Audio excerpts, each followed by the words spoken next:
Muhammad wa ala alihi wa sahbihi ajma'in wa la hawla wa la quwwata illa billahil aliyyil azim.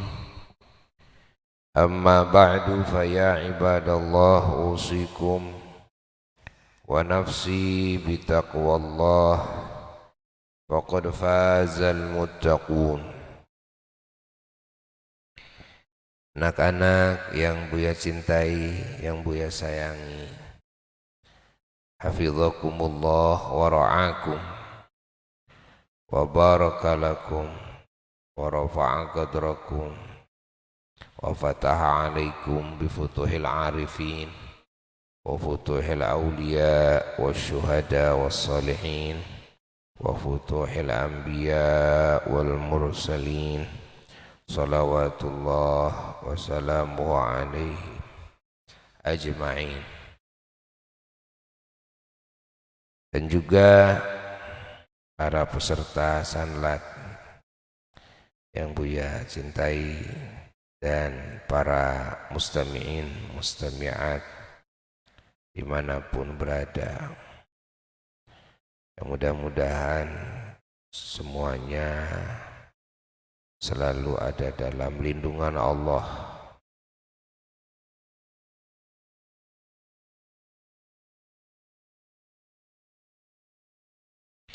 Semuanya ada dalam kasih sayangnya dan ada dalam barokahnya, ada dalam petunjuknya dan ada dalam pertolongannya, dan juga ada dalam jaminannya di dunia dan di akhirat. Amin.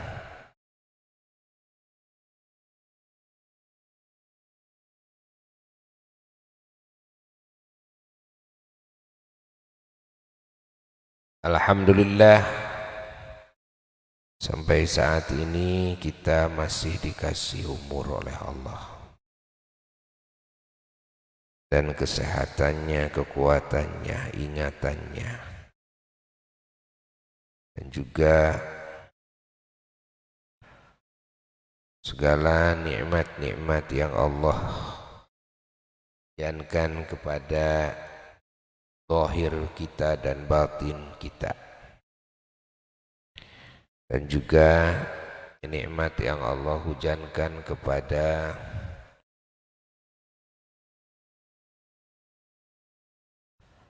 orang-orang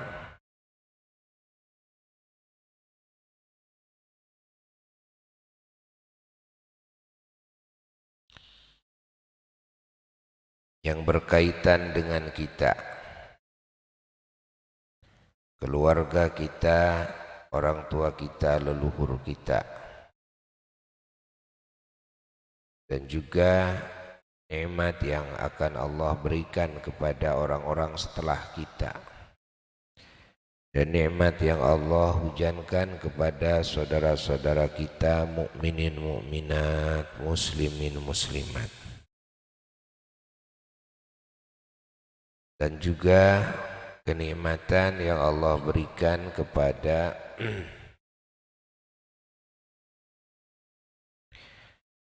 apa-apa yang Allah milikan kepada kita dan kepada mereka semua.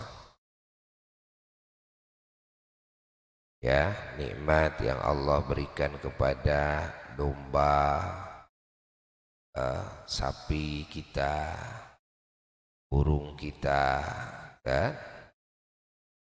Apa saja binatang-binatang yang kita urus, milik kita.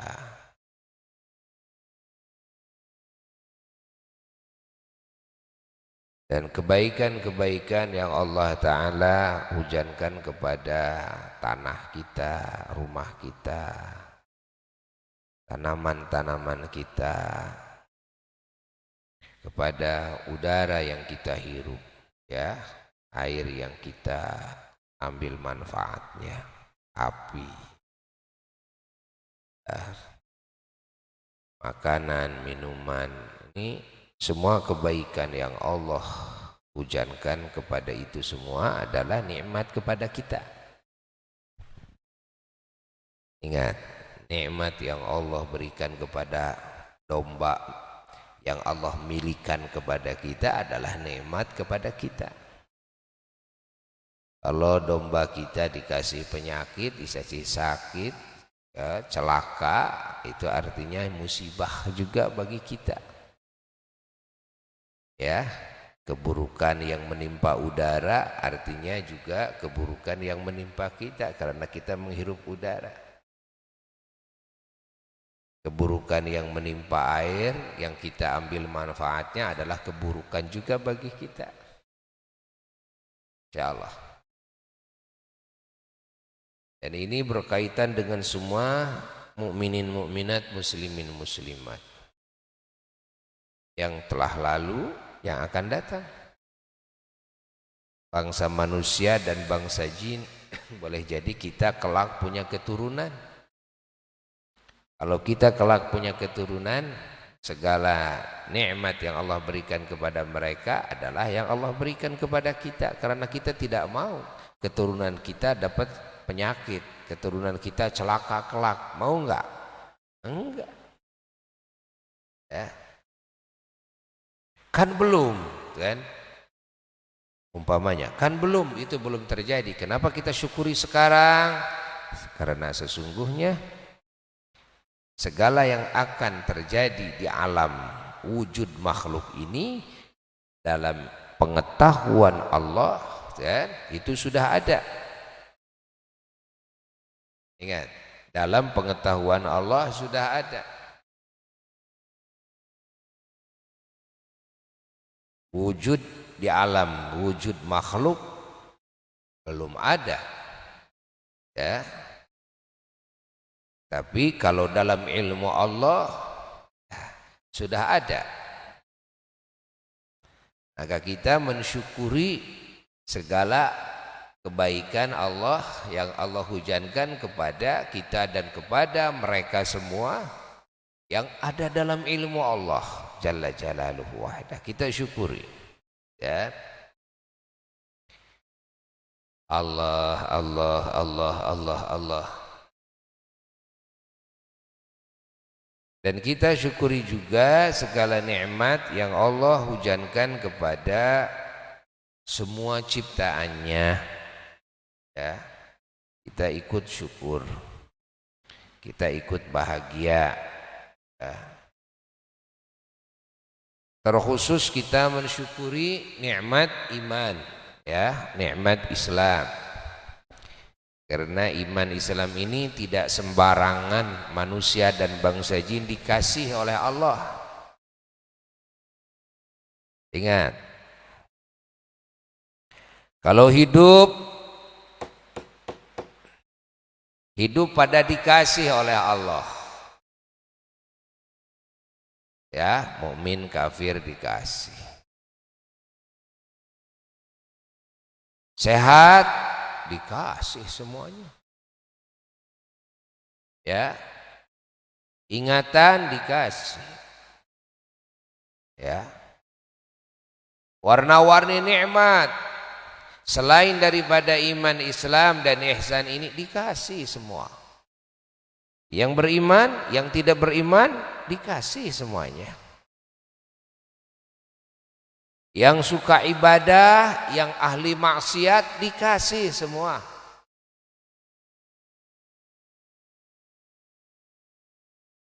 Tapi iman dan Islam dan ihsan ini tidak Allah kasihkan, kecuali Allah kasihkan hanya kepada orang-orang dan bangsa jin yang Allah pilih, yang Allah tetapkan di azalinya dalam ilmunya bahwa kelak orang-orang ini, bangsa jin ini akan menjadi ahli surganya, akan menjadi ahli pertemuan dengannya kelak di surga, akan menjadi ahli ridhanya, ahli cintanya, ahli kasih sayangnya yang abadi, akan menjadi ahli nikmat yang abadi, ahli keuntungan yang abadi, ahli keselamatan, kebahagiaan dan kemuliaan yang abadi. Nah, Allah kasih tanda dalam kehidupan di dunianya itu dengan apa? Dengan dikasih iman, dikasih Islam. Alhamdulillah. Siapa yang tidak dikasih iman dan Islam dalam hidupnya di dunia ini, walaupun dikasih segala nikmat, ingat, dunia ini, maka ini pertanda orang yang kelak tidak akan dikasih nikmat sedikit pun oleh Allah di alam yang abadi. Tidak akan dikasih keselamatan, tidak akan dikasih kebahagiaan, tidak akan dikasih kemuliaan, tidak akan dimasukkan ke surganya, tidak akan ada kesempatan bertemu dengannya, melihat zatnya yang maha agung. Ingat, inna lillah na'udzubillahi min dzalik tsumma na'udzubillah tsumma na'udzubillah. Maka anugerah iman ini tidak sembarang, ya. Anugerah iman ini tidak sembarang, sangatlah mahal sekali. Anugerah iman, anugerah Islam ini mahal sekali. Kalau nikmat dunia murah sekali. Nikmat iman Islam agung sekali. Nikmat dunia hina sekali. Makanya orang-orang yang tidak beriman pun dikasih oleh Allah, bahkan lebih banyak mereka dikasihnya. Kenapa orang-orang yang tidak beriman dikasih, ahli maksiat dikasih? Ya, karena dunia ini tidak ada harganya di sisi Allah. Dunia ini hina, ya, di pandangan Allah Jalla Jalaluhu wahda. Kalau dunia ini berharga, ingat, seharga sebelah sayap nyamuk saja umpamanya, kan? Maka orang yang tidak beriman oleh Allah tidak akan dikasih minum seteguk pun. Ingat, kalau dunia ini berharga. Kenapa orang yang tidak beriman dikasih dunia bahkan lebih banyak? Karena dunia ini tidak berharga. Allah, paham tidak? Maka kita tidak boleh iri kepada orang-orang yang tidak beriman, ya, ahli maksiat, tapi dikasih oleh Allah Ta'ala nikmat dunia yang banyak sekali. Mereka banyak yang punya uangnya triliunan.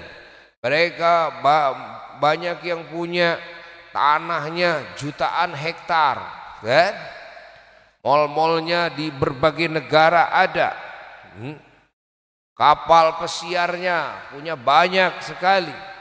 Pesawatnya banyak sekali. Istana-istananya, gedung-gedungnya yang mewah banyak sekali. Kendaraannya banyak sekali, yang semuanya serba termewah, ya.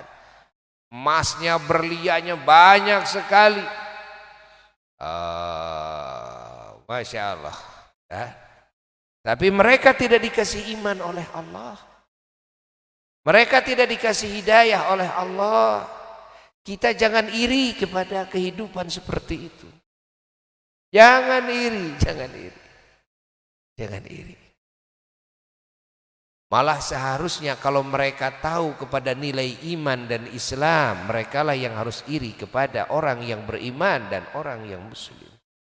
Dengan anugerah iman dan Islam yang hanya Allah berikan kepada hamba-hamba terpilih untuk menjadi ahli ridhonya, ahli cintanya, ahli kedekatan dengannya, ahli surganya, ahli pertemuan dengannya kelak. Allah. Paham? Ya. Maka kita harus banyak-banyak memuji kepada Allah atas kebaikan Allah, kebaikan iman, yakni kebaikan Allah memberikan iman dan Islam. Alhamdulillah alladzi hadana lidinil imani wal alhamdulillah alladzi hadana lihadza. Kan? Alhamdulillah, segala puji bagi Allah yang telah memberikan hidayah kepada kita semua, kepada iman dan Islam, yang telah memberikan hidayah kepada kita semua kepada ini. Apa lihadza, kepada ini yakni yang kita amalkan sekarang. Sekarang kita melaksanakan perintah Allah, kan? Ini hidayah dari Allah. Kita sedang taat kepada Allah. Ingat, karena kita sekarang sedang melaksanakan perintah Allah, mencari ilmu Allah. Ingat, mencari ilmu Allah. Kita sedang mengambil ilmu Allah, menimba ilmu Allah, menyerap ilmu Allah. Ingat, ke dalam hati kita. Kita ini sedang ada dalam perintah Allah. Masya Allah. Kita sedang ada dalam taat kepadanya, ada dalam ibadah kepadanya.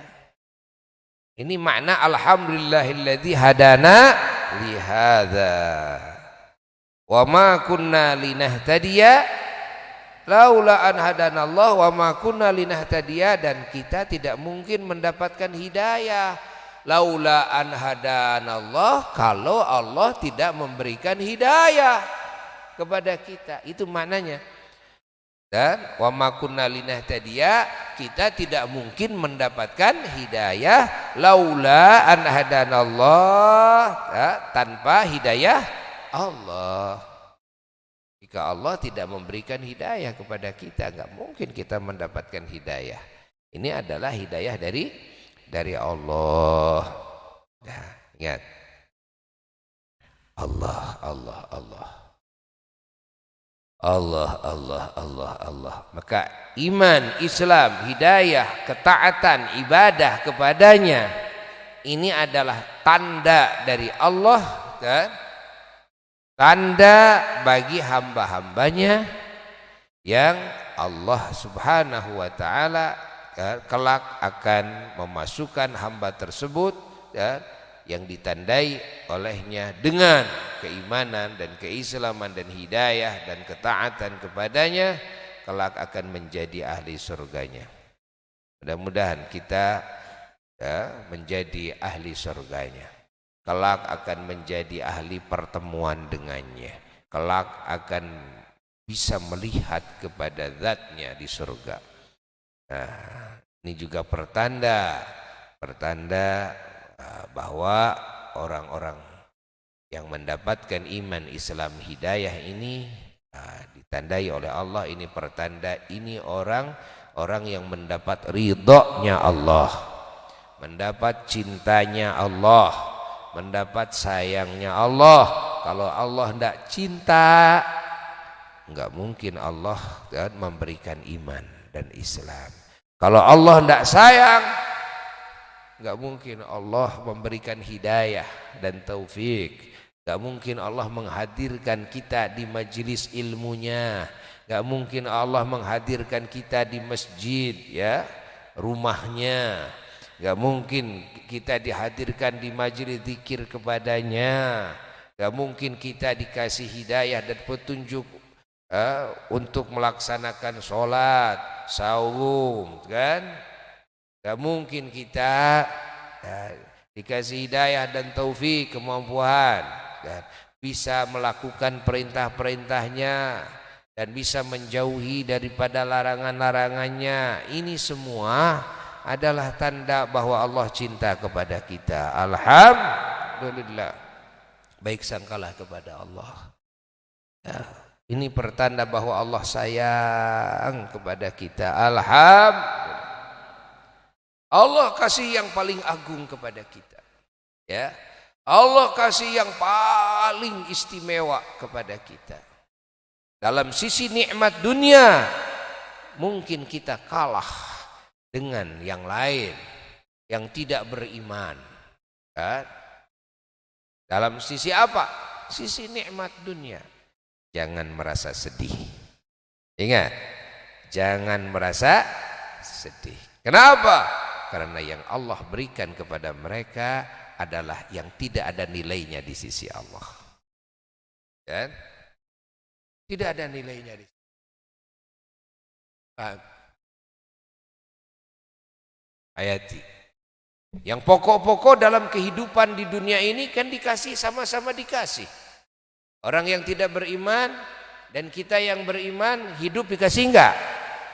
Jawab yang keras. Kasih. Sehat? Bisa melihat? Bisa mendengar? Mencium? Berbicara? Bisa mengunyah? Bisa makan? Bisa minum? Fungsi-fungsinya semua dikasih. Udara pada sama dikasih. Air sama dikasih. Tanah sama dikasih. Allah kan? Api sama dikasih. Cahaya sama dikasih. Kegelapan sama dikasih. Cahaya matahari dikasih. Cahaya bulan bintang dikasih. Semua bisa mandang langit. Bisa kok.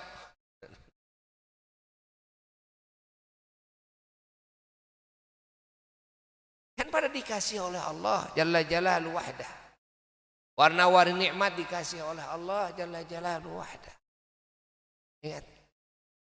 Ya, kebahagiaan dikasih, ketenangan dikasih, keamanan dikasih, ketentraman dikasih. Semua dikasih.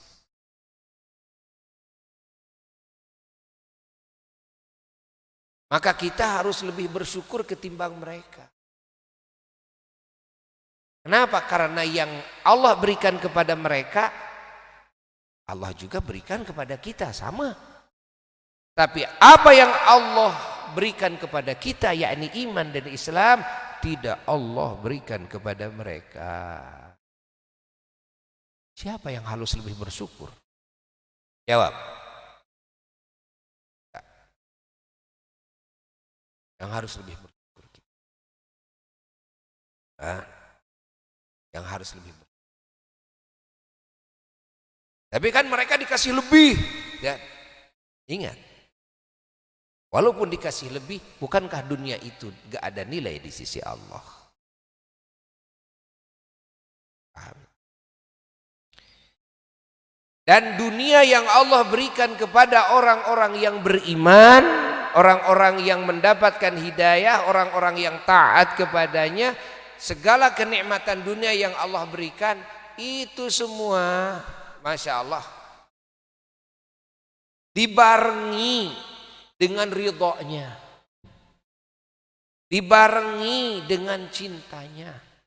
Yang Allah berikan kepada orang-orang yang tidak beriman, yang ahli maksiat kepada Allah, Allah berikan tapi tidak dibarengi dengan cinta. Bahkan Allah barengi dengan murka, Allah barengi dengan marah. Allah kasih tapi Allah marah, Allah kasih tapi Allah benci. Nih, lu, gua kasih nih, mau apa? Dikasih banyak Allah, tapi Allah benci.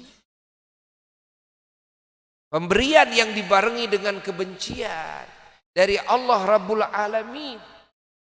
Pemberian yang dibarengi dengan ancaman.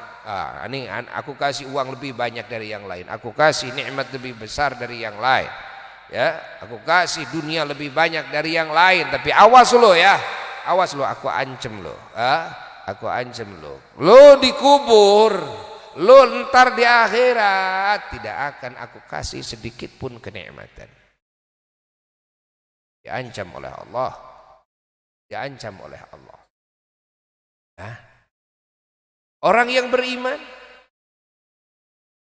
Masya Allah, dikasih sehat, dikasih kuat, dikasih akal dan kecerdasannya, dikasih warna-warni nikmat, semuanya dibarengi dengan ridha.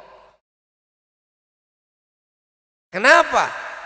Karena itu semua dipakai ibadah kepadanya. Ingat, Kasih akal, akal dipakai mikir, dipakai zikir, kan? Mikir apa? Mikir perkara-perkara yang diperintahkan oleh Allah difikirnya. Semua taat kepada Allah. Akal dipakai nyerap ilmu Allah, kan? Menghafal Quran, menghafal hadis-hadisnya Rasulullah sallallahu alaihi wasallam.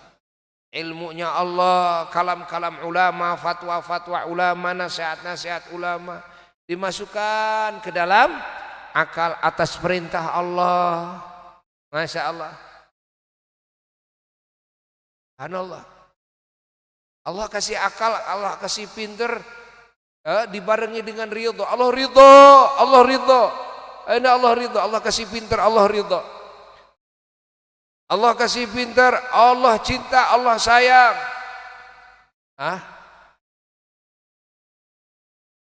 Subhanallah.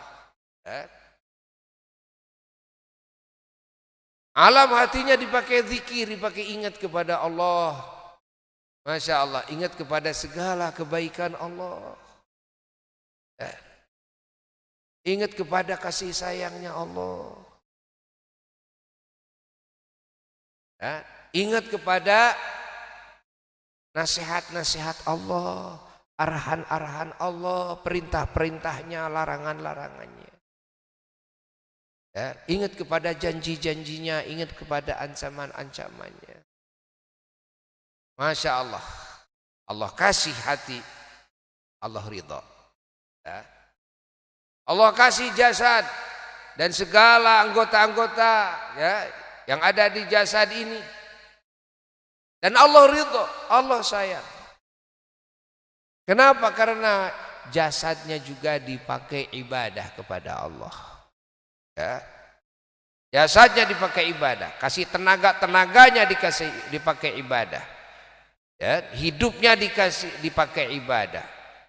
Ingat, kuatnya dipakai ibadah. Masya Allah.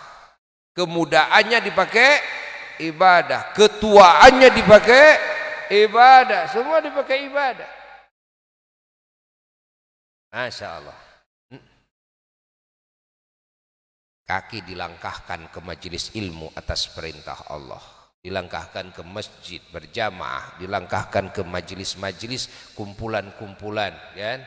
Yang mana diperintahkan oleh Allah hadir dalam kumpulan tersebut, kumpulan kebaikan. Kaki dipakai melangkah untuk silaturahmi, kaki dipakai melangkah untuk membela orang-orang yang butuh pembelaan. Allah, bayangkan, Allah ridho, Allah kasih kaki, Allah ridho. Masya Allah, Allah ridho. Kaki dipakai melangkah untuk apa? Kasab, cari nafkah untuk dirinya, bekal ibadahnya, bekal hidupnya, untuk keluarganya, untuk anaknya, untuk juga sedekah jariyah kepada yang lain, untuk membela fakir miskin, untuk membela anak yatim. Kasab berangkat mencari duit, mencari rezeki yang halal. Masya Allah. Allah ridha, Allah ridha. Otaknya dipakai mikir, Masya Allah. Matanya dipakai melihat, telinga dipakai mendengar, digunakan semuanya, digunakan semuanya dalam ranah ibadah kepada Allah Jalla Jalaluhu. Allah ridha. Yang dimasukkan ke dalam perut semua yang halal, Masya Allah. Farjinya juga digunakan, kan?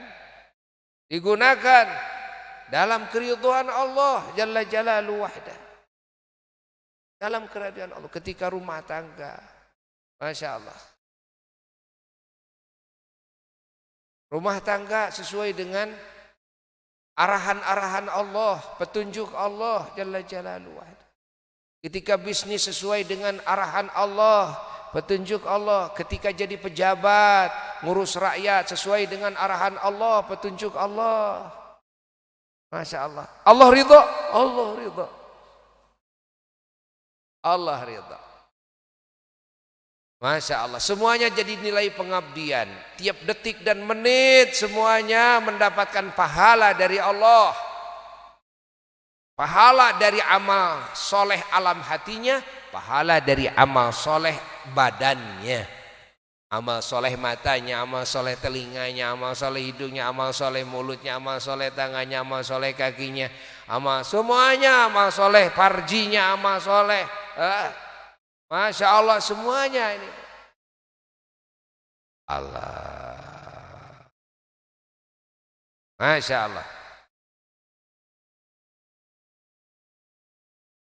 Kecerdasannya beramal soleh, hatinya beramal soleh, segalanya beramal soleh. Lalu apa yang Allah milikan kepadanya?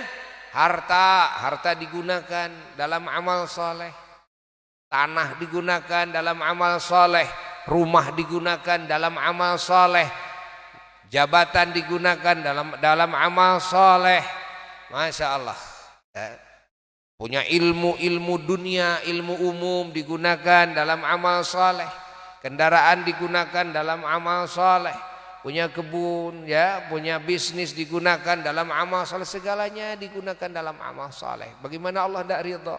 Bagaimana tidak menghasilkan pahala tiap detik dan menitnya? Setiap nafas keluar ke dalamnya selalu pahala dan pahala, pahala dan pahala, pahala dan pahala.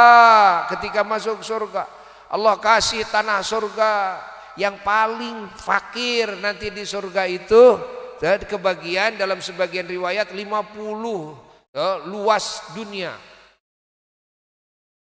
50 kali lipat luas dunia, itu yang paling fakir. Dalam sebagian riwayat 70 kali luas dunia. Masya Allah.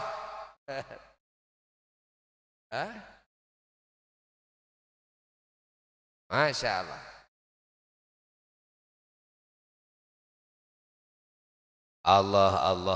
Allah. Begitu masuk surga, di surga sudah terdapat gedung-gedung dari amal waktu di dunia. Terdapat taman-taman dari amal yang waktu di dunia. Terdapat sungai madu, sungai susu, ada sungai arak, kan? Dari amal yang waktu di dunia. Bidadari yang sangat banyak dari amal waktu di dunia. Masya Allah. Warna-warni kenikmatan di surga itu dari amal waktu di dunia. Walaupun surganya luas sekali yang Allah berikan kepadanya, tapi begitu indah sekali surganya. Bangunan-bangunannya serba istimewa dari amal yang waktu di dunia. Karena setiap detik dan menit terus menghasilkan pahala. Kenapa? Karena semuanya ada dalam makna ibadah. Hatta tidurnya ibadah, hatta makannya ibadah, berpakaiannya ibadah, bisnisnya ibadah. Masya Allah, berpolitiknya ibadah, berorganisasinya ibadah. Jadi pemerintah ibadah, jadi pejabat ibadah, semuanya jadi ibadah. Masya Allah, karena semuanya didasari dengan keimanan, kan? Lalu juga semuanya diterangi dengan cahaya hidayah dari Allah Jalla Jalaluhu Wahdah, sehingga apa yang dilakukan selalu mengikuti petunjuk Rabbnya, petunjuk Allah. Apa yang ditinggalkan selalu mengikuti petunjuk Allah Jalla Jalaluhu Wahdah. Maka orang yang beriman itu sungguh beruntung. Allah berfirman, qad aflahal mu'minun. Sungguh beruntung orang-orang yang beriman. Qad aflahal mu'minun. Sungguh beruntung orang-orang yang beriman. Gimana tidak sungguh beruntung? Allah.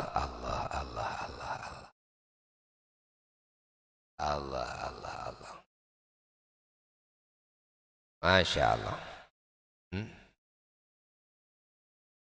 Jadi dunia yang Allah berikan kepada orang-orang yang beriman dan yang bertakwa kepada Allah, dunianya itu semua menjadi mulia.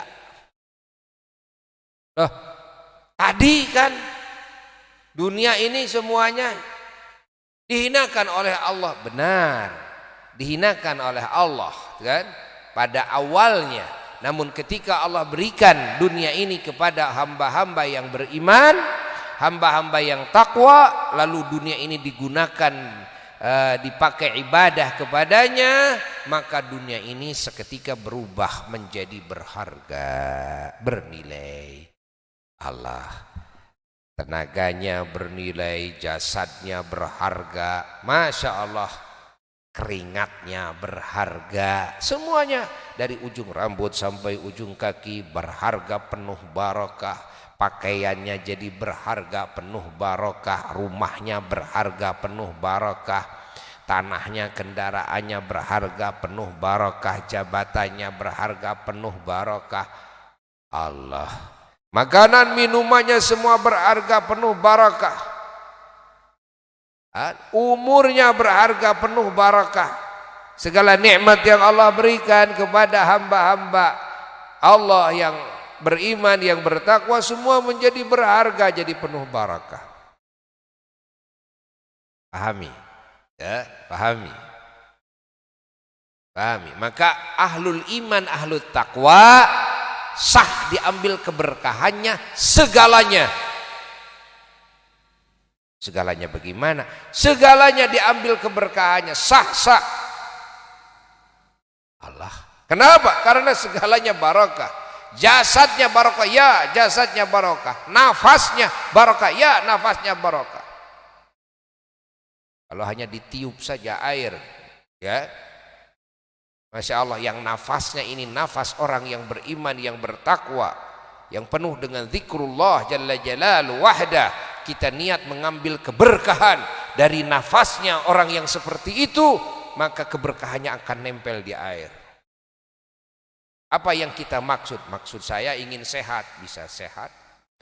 Maksud saya ingin hasil maksud saya apa? Saya ingin kebayar utang, bisa kebayar tuh utang. Maksud saya ingin naik jabatan, bisa naik jabatan kita. Cuma barokah nafasnya orang yang beriman, yang bertakwa kepada Allah. Nafasnya jadi barokah? Iya. Air liurnya barokah, iya. Maka Rasulullah Shallallahu Alaihi Wasallam mendoakan, kan? Beliau mendoain air, mendoain sahabat. Ada yang memakai air liur. Ini kan ada contoh dari Nabi ya. Allah, ada yang ditiup, ada yang bekas air wudhu beliau. Ini kan dalam hadis.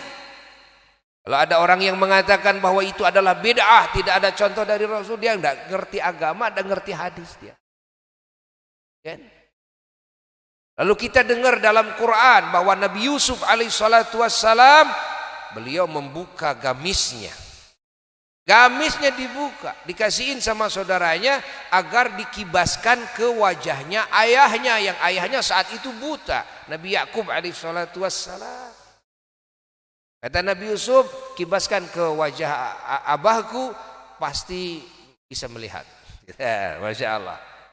Dari Mesir, Nabi Yusuf kemana? Ke Palestina. Nabi Yakub di Palestina, Nabi Yusuf di Mesir. Buka gamisnya, ini kasihin sama abahku, lalu kibaskan ke wajahnya. Ini kan kisahnya Allah yang mengkisahkan dalam Quran. Apakah di Palestina tidak ada gamis? Ada. Apakah abahnya tidak punya gamis? Punya. Apakah yang di sana enggak pakai gamis? Pada pakai gamis. Kenapa harus dari Mesir? Kenapa harus gamisnya Nabi Yusuf? Allah, dan Nabi Yusuf menjamin, kan? Nabi Yusuf menjamin, Masya Allah. Ayo kibaskan ke wajah abahku. Nanti abahku ya'ti basirah, nanti bisa melihat langsung. Iya. Begitu bawa ini gamis sampai ke Palestina, ketemu sama abahnya, lalu dikibaskan ke wajah abahnya, wajah Nabi Yakub alaihissalam, itu dikibaskan, langsung melihat seketika. Allah, fartadda basira, Allah langsung melihat. Dengan apa? Dengan gamis. Gamis siapa? gamis Nabi Yusuf? Kenapa tidak langsung saja kepada Allah? Kan? Langsung saja kepada Allah. Kenapa? Pakai gamis-gamis segala macam. Begitulah cara Allah kayaknya, ya? Cara yang Allah ajarkan kepada hamba-hambanya. Ternyata ajaran Islam ini ajaran yang kaya. Artinya jalan ijabah itu banyak ternyata. Langsung kepada Allah, ya ada contohnya. Diucapkan berdoanya dengan lisan, ada contohnya. Ngangkat tangan, ada contohnya. Tangan tidak ngangkat, nunduk, ada contohnya. Hanya dalam hati saja, ada contohnya. Ditiup, ada contohnya. Pakai air liur juga ada contohnya. Diusap dengan tangan, ada contohnya. Dengan pakaian, dengan gamis ada contohnya. Ingat, ini menunjukkan kepada kayaknya cara ijabah yang Allah ajarkan kepada hamba-hambanya. Bukan malah jadi persempit, seolah Islam itu sempit. Hanya langsung saja kepada Allah. Gak boleh pakai sorban-sorban, gak boleh pakai apa itu gamis-gamis, itu syirik. Nah ini sempit ini pemikiran. Ini orang yang sempit pemikirannya. Padahal itu cara yang Allah ajarkan. Begitu banyak jalan ijabah. Kan? Seperti tawassul juga adalah cara jalan ijabah. Tanpa tawassul langsung kepada Allah, ada contohnya. Memang para rasul, para wali banyak yang seperti itu diijabah, ya.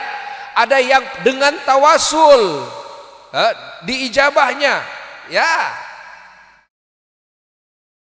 Allah. Ini justru ini kekayaan. Kekayaan dalam ajaran Islam, bukan malah disebut syirik. Tawasul itu syirik. Ini faham yang salah.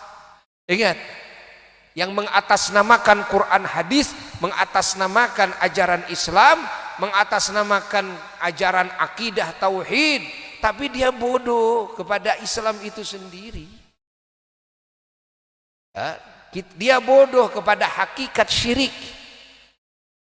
hakikat tauhid, dan dia menjadi suudzon, buruk sangka kepada orang-orang yang beriman, yang soleh, yang menjalankan seperti itu. Dianggapnya ini musyrik, tawasul musyrik, kan?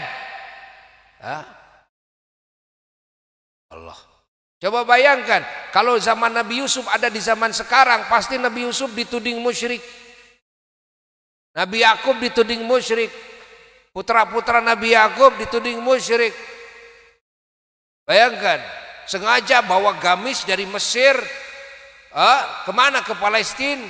Hanya untuk apa? Supaya mata yang buta jadi melihat. Dengan apa? Dengan gamis. Musyrik loh. Bisa musyrik ini. Allah. Kenapa tidak langsung saja kepada Allah? Kan? Bisa-bisa Nabi Yusuf dituduh musyrik ini. Ada nabi yang musyrik itu. Siapa Nabi Yusuf alaihissalatu wassalam? Dan mengajarkan musyrik Nabi Yusuf itu. Kan? Mengajarkan musyrik. Agar abahnya melihat dari kebutaannya hanya dengan apa? Gamis.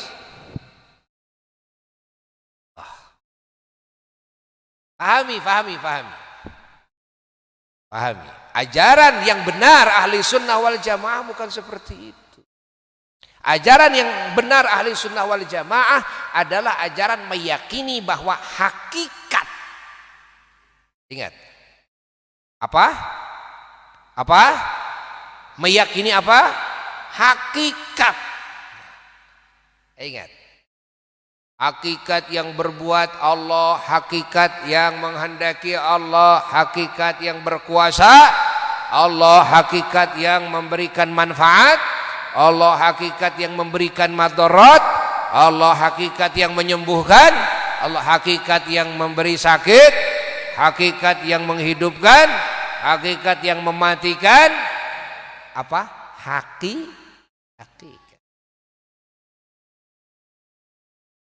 Namun Allah Subhanahu wa taala pun juga mengajarkan kita menggarap faktor penyebab. Mengajarkan kepada kita dalam hidup ini menggarap faktor penyebab. Dan dalam kehidupan makhluk adalah kehidupan yang di dalamnya ada hubungan sebab akibat. Yang mana semua makhluk tidak akan mungkin lepas dari hubungan sebab akibat. Gak mungkin lah, kan? Gak mungkin. Coba, ya, siapa yang menghidupkan? Siapa memberi kekuatan? Allah. Apa yang menjadi sebab kehidupan manusia hidup di dunia ini dan kekuatan manusia? Apa? Apa yang menjadi sebab? Makanan dan minuman. Apa yang menjadi sebab? Makanan yang minuman. Oh, yang menjadi sebab kehidupan makanan minuman. Ya. Yang menjadi sebab kekuatan ya makanan dan minuman. Tapi ingat bahwa itu hakikat apa sebab? Hakikatnya siapa yang memberikan kekuatan? Siapa yang memberikan kehidupan? Itu kan? Paham tidak? Bisakah kita lepas dari faktor penyebab? Jawab, bisakah kita lepas dari faktor penyebab? Tidak bisa. Artinya dalam kehidupan ini semua bertawasul. Ingat, semua makhluk ini pasti bertawasul dalam kehidupannya, gak akan bisa lepas dari tawasul. Apa tawasul? Tawasul itu bermaksud kepada sesuatu dengan wasilah. Kan? Ingat. Tawasul itu apa? Bermaksud kepada sesuatu dengan wasilah. Kita ingin sehat, kan? Maka keinginan kita kan sehat. Nah, kita bertawasul dengan apa? Dengan berobat ke dokter, dengan minum obat, kan? Dengan menggarap faktor-faktor penyebab kesehatan, olahraga dan sebagainya. Paham tidak? Paham tidak? Ingin punya ilmu agama harus bertawasul. Dengan apa? Bertawasul dengan melangkahkan kaki ke ulama, dengan menyimak ajaran dari ulama, menyerap ajaran dari ulama, bertemu dengan ulama, hadir di majelisnya ulama, baru dapat ilmu. Padahal ilmu semua dari siapa? Dari Allah. Ingin punya duit, kan? Ya, melangkah, usaha, bisnis, dagang, atau kita bekerja, kan? Di perusahaan yang lain, kan? Menjual jasa dan sebagainya. Padahal rezeki dari siapa? Dari Allah semuanya. Pahami oleh kita. Oh, lihat. Ini lihat, ini mau ngambil apa? Tisu. Tujuannya apa? Mau ngambil? Tujuannya ingin tisu itu dipindahkan ke sini, tapi dengan tangan. Namanya ini tawasul. Tawasul ini. Tawasul itu apa sih? Bermaksud kepada sesuatu dengan cara memakai Apa wasilahnya? Ini wasilahnya tangan, ngambil ke sini nih wasilahnya, tuh kan? Nah, ini tawasul. Tidak mungkin kehidupan makhluk tanpa tawasul. Semuanya tawasul. Ya, tawasul itu adalah hubungan sebab akibat. Ya. Bahwa manfaat terjadi dengan wasilah ini, madarat terjadi dengan wasilah ini, kan? Hidup terjadi dengan wasilah ini, kematian terjadi dengan wasilah ini, sehat terjadi dengan wasilah ini, sakit terjadi dengan wasilah ini. Enggak mungkin tidak bertawasul. Masa kita mau kenyang, mau kuat kita langsung minta kepada Allah, karena Allah lah yang menguatkan, Allah yang menghidupkan. Ya Allah, ya Allah, ya Allah, enggak makan-makan begitu? Gitu enggak? Enggak, langsung saja kepada Allah. Kenapa pakai nasi-nasian? Siapa yang memberi manfaat? Siapa yang memberi madarat? Siapa yang memberi kekuatan? Siapa yang memberi kehidupan? Nasi apa Allah? Minta langsung kepada Allah. Gak usah makan-makan segala macam, gak usah minum. Hah?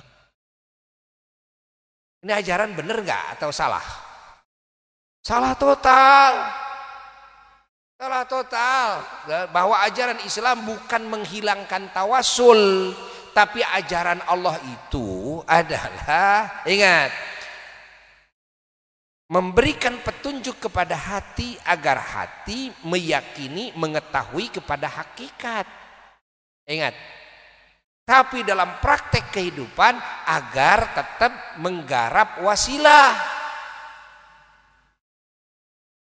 Praktek kehidupan ini bertawasul, tapi hati, kan, meyakini pada hakikatnya Allah lah yang memberi kekuatan kepada saya, kehidupan kepada saya, bukan nasi. Walaupun dohirnya saya makan nasi, walaupun secara dohir saya kuat dengan nasi, tapi bukan nasi.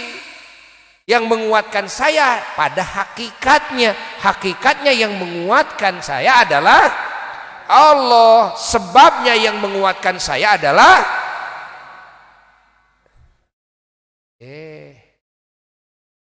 sebabnya yang menguatkan saya adalah nasi. Hakikatnya yang menguatkan saya adalah, sebabnya yang menyehatkan saya adalah obat, Pak Dokter, ya. Tapi hakikat yang menyehatkan saya adalah hanya itu saja. Bukan mau merubah, gak boleh tawasul, bukan ajaran agama itu. Hanya itu saja. Paham tidak? Paham tidak? Kenapa jadi tiba-tiba ada pemikiran gak boleh minta tolong kepada selain Allah? Itu dari mana itu ajaran? Ya, bukan ajaran Islam itu, bukan ajaran Allah. Tidak boleh minta tolong ke selain Allah. Kalau begitu kamu nggak boleh makan. Hah? Kenapa nggak boleh minta tolong kepada selain Allah? Karena tidak ada yang mempunyai kekuasaan yang bisa menolong kecuali. Jadi kamu nggak boleh makan karena tidak ada yang bisa memberi kekuatan kehidupan kecuali Allah. Kenapa kamu makan? Kenapa kamu minum? Oh, catat oleh kita. Hah? Oh kan, saya mah makan dan minum ini mah hanya faktor penyebab. Oh, jadi kamu meyakini bahwa yang menyehatkan, yang menguatkan siapa? Allah. Lalu yang menjadi sebabnya apa? Nasi. Jadi kamu makan nasi itu hanya tawasul, menjadikan makan kamu, makan nasi itu dijadikan sebagai apa? Hakikat apa wasilah? Oh, dijadikan wasilah. Kenapa tidak begitu kamu juga minta tolong sama yang lain? Ya? Tapi kamu menjadikan yang lain itu sebagai wasilah. Hah? Kenapa kamu suudzon, buruk sangka kepada orang-orang yang minta tolong kepada selain Allah? Dengan dalil bahwa tidak ada yang menolong kecuali Allah. Ya sama dalilnya, tidak ada yang ngasih sehat kecuali Allah, bukan obat. Tidak ada yang ngasih kuat kecuali Allah, bukan nasi, bukan minuman. You understand? Are you the best crazy? Hah? Kamu belajar agama yang benar, belajar tauhid yang tuntas. Itu namanya tauhid. Tauhid, kalau Buya sebutnya tauhid goblok. Apa tauhid goblok, tahu nggak? Goblok itu logor. Logor itu kayak sarung kan goblok. Kan? Nggak ngepas kan? Nggak ada sarung yang ngepas.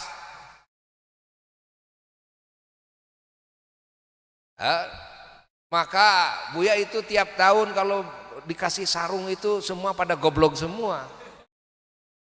Belum pernah kebetulan dikasih sarung ngepas, belum pernah. Itu namanya tauhid goblok namanya. Tauhid goblok itu begitu. Kok bertauhid tapi malah menghilangkan tawasul? Salah. Gak mungkin tawasul dihilangkan, karena begitulah Allah mengadatkan kehidupan makhluknya.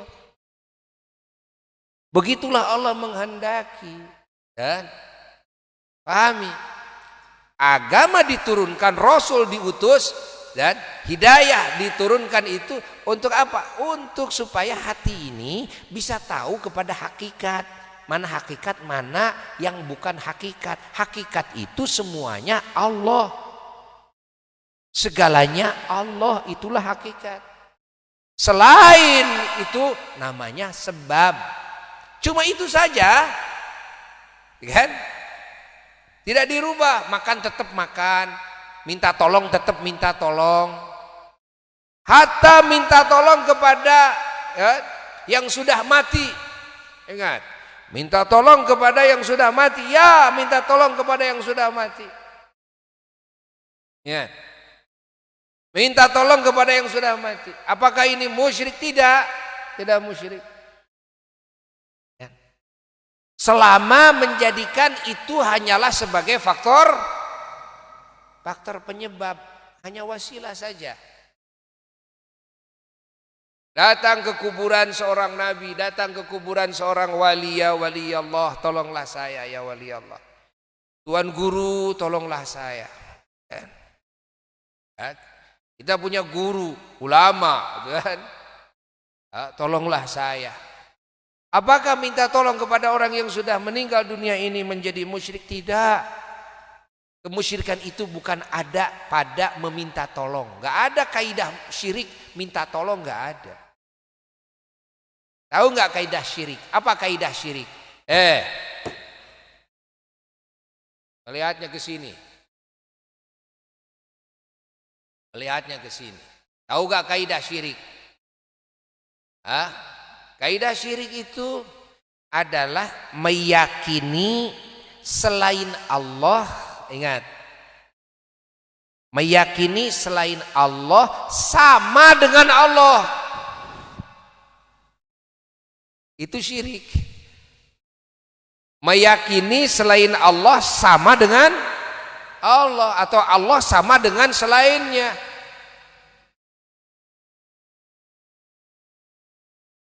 Contoh, sama dalam apanya? Ya sama apanya saja, zatnya disamakan, syirik. Kalau sifatnya disamakan, ya syirik.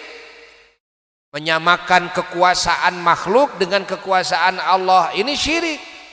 Menyamakan penglihatan makhluk dengan penglihatan Allah, pengetahuan makhluk dengan pengetahuan Allah, atau sebaliknya.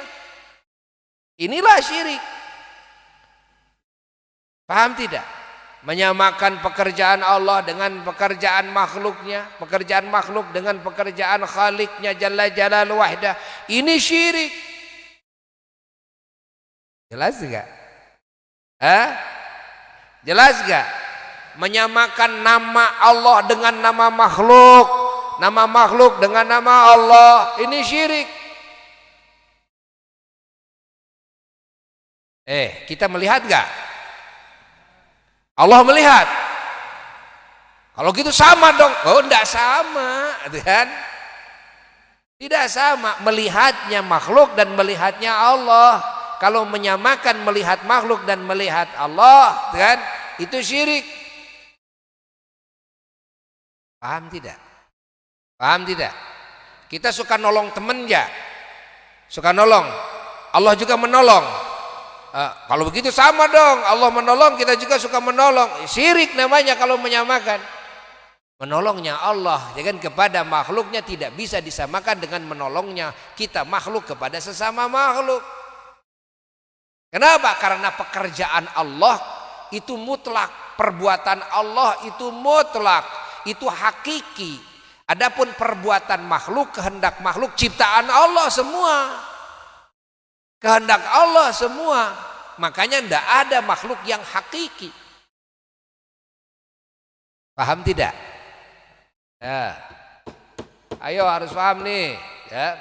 Karena sekarang banyak pemahaman-pemahaman yang seolah ini adalah dari Quran, dari hadis, tapi dia tidak ngerti Quran dan hadis.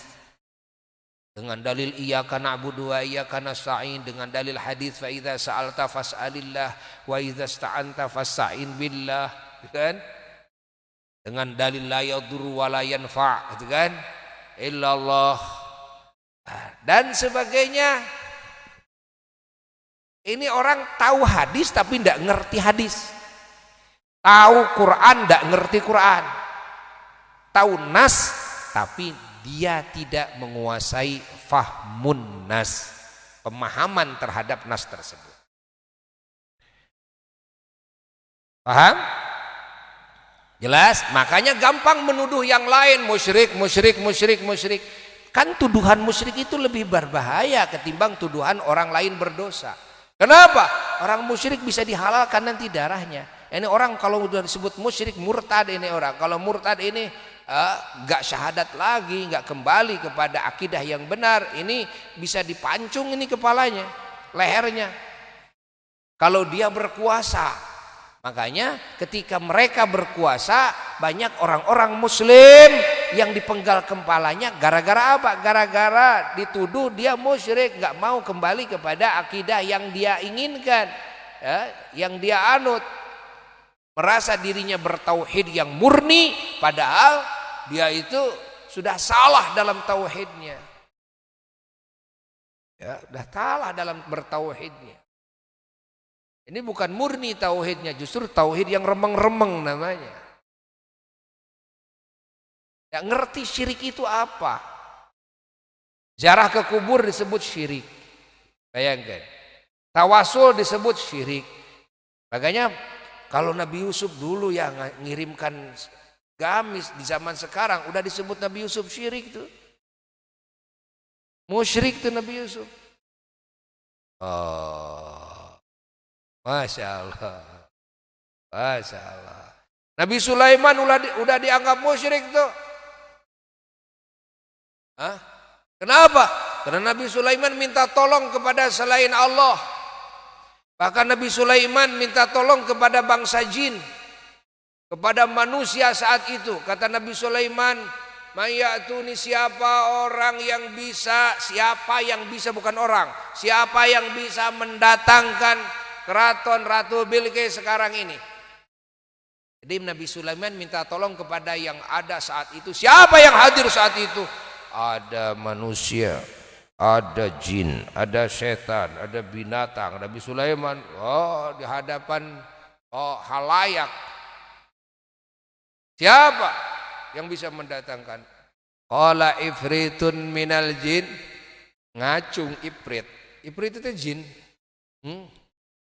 Yang paling garang itu. Paling garang itu ifrit. Kata ifrit, Nabi Sulaiman, gimana kamu bisa mendatangkan? Bisa. Kira-kira waktunya, durasinya segimana? Ya, mendatangkan keraton Ratu Bilqis itu. Ana atika bihi qabla an taquma min maqamik. Saya bisa mendatangkan keraton Ratu Bilqis, wahai Nabi Sulaiman, sebelum kau turun dari majelis pengadilanmu. Nabi Sulaiman hari-harinya mengadili manusia, bangsa jin, bangsa setan, bangsa binatang, segala macam. Adil oleh belum kau beranjak bangkit dari majelis pengadilan. Kata Nabi Sulaiman, ana uridu asra' min dzalik. Saya ingin yang lebih cepat dari itu. Dah, takluk deh. Takluk semua kehebatan setan, angkat tangan. Kalau ingin lebih cepat dari itu, karena mereka mengukur kemampuan mereka itu bisa memindahkan keraton, padahal beda negara. Ratu Bilqis di mana? Di Yaman. Nabi Sulaiman di Palestina. Akan jauh. Itu sudah super cepat itu. Segitu sudah super cepat. Udah angkat tangan deh. Tiba-tiba ada sahabat Nabi Sulaiman, manusia. Siapa namanya? Dalam sebagian riwayat dikatakan namanya Sayyidina Asaf bin Barkhaya. radhiyallahu taala anhu. Masya Allah. Nah, dia yang mukmin muttaqi, yang beriman, yang bertakwa kepada Allah Jalla Jalaluhu wahdah, yang ma'rifat kepada Allah Jalla Jalaluhu wahdah. Dia ngacu. Semua bangsa jin, bangsa setan, manusia semuanya pada memusatkan perhatiannya. Oh, semua setan, semua jin gak ada yang sanggup kok. Tiba-tiba ada yang kecil. Ini siapa ini? Malaikat bukan, jin bukan, setan bukan. Ini manusia, ini Asop ini. Bagaimana Sayyidina Asop berkata, ya Rasulullah, ya Nabi Allah, wahai utusan Allah, saya sanggup ana atika bihi qabla apa? Ayyartadda ilaika tarfuk.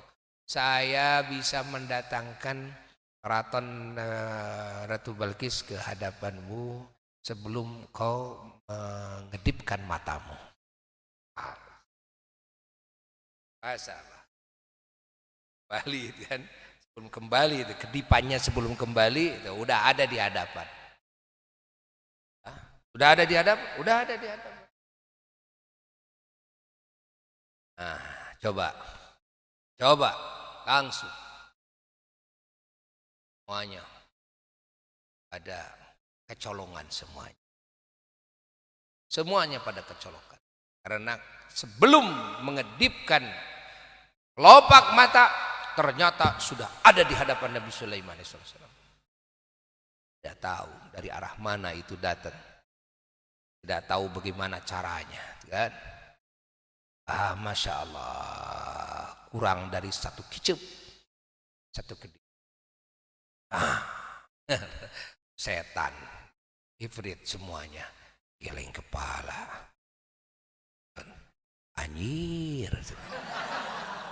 Kalau menurut kita ya namanya juga setan lah, gitu kan? Jangan ditiru sama kita. Buset, ini Asop kuat banget, Asya. Itu bukan cuma memindahkan itunya saja, tapi dengan tanah-tanahnya dipindahin. Tanah-tanahnya dari tanah sini tak dipindahin. Rapih lagi. Allah. Sulaiman bisik-bisik. Sob. Ada apa ya Nabi Allah? Bisik-bisik. Apa doanya itu? Nabi Sulaiman bertanya kepada Sina Asop, apa doanya itu? Kamu bisa begitu? Sina Asop bilang sama Nabi Sulaiman, ya Nabi Allah, saya cuma membaca ya Hayyu ya Qayyum 3 kali. Ya Hayyu ya Qayyum 3 kali mendatangkan keraton. Allah, beda negara. Masya Allah, ya Hayyu ya Qayyumnya seorang wali seperti itu. Ya Hayyu ya Qayyum kita, ada orang punya utang sama kita, datangkan itu. Ya, gak bisa 1000 kali gak datang juga. Nah, pingin datang duit gitu kan, terutama menghadapi lebaran ini, Masya Allah, datang duit, datang gitu kan. Baca ya Hayyu ya Qayyum dapat berapa? Semalam dapat 3000, tapi gak datang gitu kan. Yang datang malah orang yang nagih sama saya. Masya Allah, yang datang yang nagih bawa golok lagi gitu kan. Aduh. Ini ya Hayyu ya Qayyumnya yang beda? Bukan, tapi orang yang mengucapkannya yang beda. Ketika diucapkan ya Hayyu ya Qayyum oleh orang yang ma'rifat kepada Allah Jalla Jalaluhu wahdah, lahir sesuatu yang dahsyat, yang khawarik lil adat. Masya Allah. Tapi kalau dibacakan oleh orang yang kotor, jangankan yang khawarik lil adat, yang adat pun gak akan datang. Yang adat pun gak akan datang. Paham? Paham tidak? Jadi Nabi Sulaiman minta tolong sama jin dan sebagainya. Jadi masalah syirik, ingat, masalah tauhid bukan terletak pada minta tolong. bukan terletak pada cinta, bukan terletak pada takzim pengagungan, bukan terletak pada taat. Ingat, tidak. Kadang-kadang orang kerja di orang non muslim, kan? Kerja di orang kafir, lalu disuruh gini, ya harus taat sama aturan majikan. Saya taat kepada orang yang tidak beriman. Kalau begitu saya syirik, tidak. Ingat, tidak. Maka kita diperintahkan cinta kepada Rasulullah sallallahu alaihi wasallam, mengagungkan Rasul sallallahu alaihi wasallam, mengagungkan, mencintai para nabi, para rasul, para malaikat alaihimus salatu wassalam, para wali, para ulama, para syuhada, para sholihin, mukminin mukminat radhiyallahu anhum ajmain. Itu kan makhluk. Kita diperintahkan ta'zim, mengagungkannya. Kita diperintahkan mencintainya. Allah. Dan kalau ketemu sama orang yang mulia di sisi Allah, ketemu sama wali, ketemu sama ulama, berdiri demi menghormatnya, mencium tangannya, kan? Oh, ini syirik, kan? Musyrik ini. Tidak musyrik. Ingat, tidak musyrik. Lalu minta didoain air, minta ditiup, sama orang soleh, sama ulama atau sama wali. Oh, ini syirik? Enggak. Boleh jadi sewaktu-waktu dikasih sorban, kan? Masya Allah. Dulu Mama Eyang Rende, Eyang Ahmad Zakaria Rende radhiyallahu taala anhu, saya cerita dulu di Cibabat, ya. Cibabat, Mama Eyang Rende, beliau satu hari, zaman Belanda dulu ya, beliau minta diantar gitu sama Delman, ya, ke Cibabat, mau pulang ke Cibabat, diantar. Pulang bepergian, naik Delman itu. Delman itu ternyata sudah 3 hari 3 malam enggak ada penumpang seorang pun, sehingga anak istrinya enggak bisa makan selama 3 hari 3 malam. Enggak ada yang tahu kalau keadaan di rumahnya seperti ini. Amarende radhiyallahu ta'ala seorang wali kasyaf, dan enggak tahu keluarga istrinya bagaimana, anaknya bagaimana di rumahnya. Enggak ada yang naik Delman itu.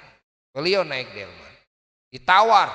Sudah ditawar lagi, dikasih murah lagi sama tukang Delman, dianterin ke Cibabat. Begitu dianterin turun, kata Amarende, saya enggak punya duit.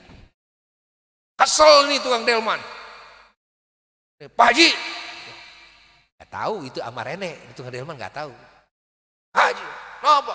Dari tadi sudah nawar-nawar. Allah sudah dianterin, enggak kasih duit, cuma kasih sorban. Sorbannya sorban butut, Oma Eyang Rende. Kata Ama Rende, ini sorban saya titip aja, nanti saya tebus 1 minggu aja. Katanya, kata Ama Rende, 1 minggu itu saya tebus. Kesel, habis mau marah-marah, orangnya enggak punya duit, tapi ini si tukang Delman ini enggak tahu bahwa ini wali, bahwa ini Mama Eyang Rende yang masyhur karomahnya. Masyhur karomahnya. Ceritanya, ya udah sambil kesel, sambil menggerutu, ya, Amarende berangkat pulang ke rumahnya, ya itu sorban ditaruh aja di kotak di Delman itu. Baru disimpan sorban itu, saat itu berdatangan orang-orang pingin diantar. Saya minta diantar, berapa saja saya mau bayar. Delman itu sewa, akhirnya ngantar ke sini, begitu baru nurunin, sudah ada lagi orang. Selama seminggu siang malam terus tidak pernah berhenti. Akhirnya dia kaya raya dalam waktu seminggu. Seenaknya dia bikin harga tarif selama seminggu. Tapi dia tiba-tiba dia merasa gemetar, ketakutan. Apa ketakutan? Ini semenjak sorban ini dititipkan, kok jadi seperti ini dan ini luar biasa. Nggak mungkin lah ada penumpang setiap malam, nggak ada pernah berhenti penumpang siang malam, nggak mungkin. Coba selama 1 minggu nganterin ke sini, baru aja nurunin orang di situ juga sudah ada yang minta diantar. Itu harganya seenaknya, tarifnya. Ini bukan orang biasa ini yang punya sorban ini. Ini orang yang luar biasa. Akhirnya karena janjinya seminggu, ketakutan, katanya seminggu. Ini sorban kau kasihin sama siapa? Gak kenal sama orangnya, tapi turunnya di Cibabat. Yang dia kenal, yang dikenal sama tukang delman itu Abu Ya'lon, Mama Eyang Cibabat, ya memang kenal, gitu kan? Karena Amarende itu di Cibabat tinggalnya itu baru, gitu kan? Tadinya juga di Sigonewah Amarende itu. Ceritanya itu sorban dibawa ke Abu Ya'lon. Abu Ya, ini saya mau nitip sorban ini. Saya tidak tahu di mana ini sorban siapa? Ya nggak tahu. Gimana ceritanya? Cerita ini tukang delman. Abu Ya'lon kan tahu itu sorban Amarende. Ini sorbannya Mama Rende ini. Tahu nggak Mama Rende itu gini-gini? Hah? Mama Rende? Ketakutan dia. Kenapa? Karena pernah marah. Kesel sama Rende. Udah nawar, udah dikasih, malah nggak kasih duit, kan? Cerita sorban Amarende, kan? Akhirnya dibawakan oleh Abu Ya'lon ke Mama Eyang Rende. Kata Abu Ya'lon, Mama, ini ada yang titip sorban, cerita gini-gini. Iya, kata Amarende. Waktu saya ke sana itu ketemu dia, itu saya tahu itu 3 hari 3 malam, kata Amarende, keluarganya belum makan. Allah, hanya dititipin sorban. Mau pingin punya duit titipin sorban? Ini sorban ini bukan sorban Buya, ini sorban barokah. Barokahnya luar biasa. Alhamdulillah Buya punya barokah dari sorban. Ini sorbannya Said Abbas. Said Abbas di mana itu, di Singapura. Ya, Abbas di Singapura. Masyhur, Masya Allah. Gak para habaib besar, Al Habib Zain di Semit, kalau ke sana ke Said Abbas, minta keberkahannya Said Abbas. Begitu Buya ziarah ke Said Abbas, beliau subhanallah, Buya minta doa sama beliau dan beliau minta tukeran sorban dengan Buya. Beliau yang minta. Bukan Buya yang minta, beliau yang minta. Itu sorban kesiniin, ini kasihin. Waduh, putranya sampai sekarang juga sering, putranya namanya Habib Muhammad itu kan, ya suka WA-an dengan. Sudah wafat Said Abbas ini, sudah. Insya Allah. Pernah waktu Buya juga ke Palembang tahun 80 berapa gitu kan, kira-kira 87-an lah kayak gitu. Kalian mungkin belum ada ya ke Palembang. Allah ketemu sama ziarah ke Habib Umar Syahab, waliullah ulama Palembang, tapi beliau tawadu, sangat tawadu, Masya Allah. Beliau ahli sejarah. Dia datang ke sana, Masya Allah, Buya disambut sama beliau. Buya diajak dakwah sama beliau. Beliau wafatnya di sana di Makkah. 91 kalau nggak salah wafatnya. Lalu di jalan beliau melihat sorban Buya. Beliau minta tuker, kata beliau. Itu sorban itu kesiniin, ini sorban saya kasihin. Alhamdulillah dapat sorban Habib Umar Syahab. Lalu juga Buya dikasih sorbannya yang mulia Al Habib Abdullah bin Habib Abdul Qadir bin Muhammad bin Malam. Oleh siapa? Oleh putra beliau yang mulia, Al Habib Abdul Rahman bin Abdullah bin Abdul Qadir bin Faqih radhiyallahu taala anhum ajma'in. Kasih sorban dari pakaiannya yang mulia Al Habib Abdullah. Sorban biasa, sorban di sini. Lalu Buya juga dikasih sorbannya Mama Eyang Rende. Itu sama apa Walid, karena akan berguru juga ke Amarende, ya. Kasih sorban. Dan dikasih jasnya Mama Eyang Raden Muhammad Kurdi Cibabat radhiyallahu ta'ala. Mama Eyang Raden Muhammad Kurdi memberikan jas itu ke apa dikasihkan. Dan juga mendapatkan kampretnya Abuya Yahya almarhum dari Surur, kan? Ya Anom, guru Buya itu, radhiyallahu ta'ala, lewat Abuya Anom. Siin kampret suka sering dipakai kampretnya. Dan juga dikasih gamisnya Al Habib Salim Asyatiri, radhiyallahu ta'ala. Al Habib Salim waktu di sini, waktu di rumah Buya, Buya minta keberkahan, minta juga bekas beliau. Tiba-tiba beliau langsung membuka gamisnya di hadapan Buya, dibuka langsung gamisnya beliau. Dan ini dikasihin sama Buya. Alhamdulillah ada. Lalu Buya juga dapat jubahnya Al Habib Zain bin Ibrahim bin Smith. Allah Ta'ala suka ada. Beliau, alhamdulillah, keberkahan. Ini Buya tidak berani kalau ini sorban ditaruh seenaknya saja, tidak berani. Buya kalau ini di sorban ditaruh di rumah ibu, hati-hati ini sorban, hati-hati ini sorban. Ingat, ini sorbannya ulama, sorbannya wali, sorbannya dzurriyyah Rasulullah SAW. Dzurriyyah Rasulnya juga tidak sembarangan, bukan umum, tapi alim, wali, ya, taqi, naqi, kan? Yang takwa, yang bersih, kan? Berkeramat. Cium sorban, ya. Masya Allah. Ini kalau orang yang tadi tauhidnya goblok, ini disebut apa? Musyrik ini, syirik ini. Syirik. Masya Allah. Buya dikasih juga ada goloknya yang perbu Cigonewah. Itu golok panjang pedang kayak pedang itu yang perbu Cigonewah. Ada di Buya. Dari apa dari beliau dapat dari beliau, dan banyak yang lainnya banyak, kan? Masya Allah, alhamdulillah dapat sarungnya dari Walidi ayahanda tapi sarung yang paling butut, yang bagus-bagusnya dibagikan sama yang lain, kebagian yang lain, tapi yang paling butut kebagian alhamdulillah. Masya Allah, alhamdulillah, kebahagiaan.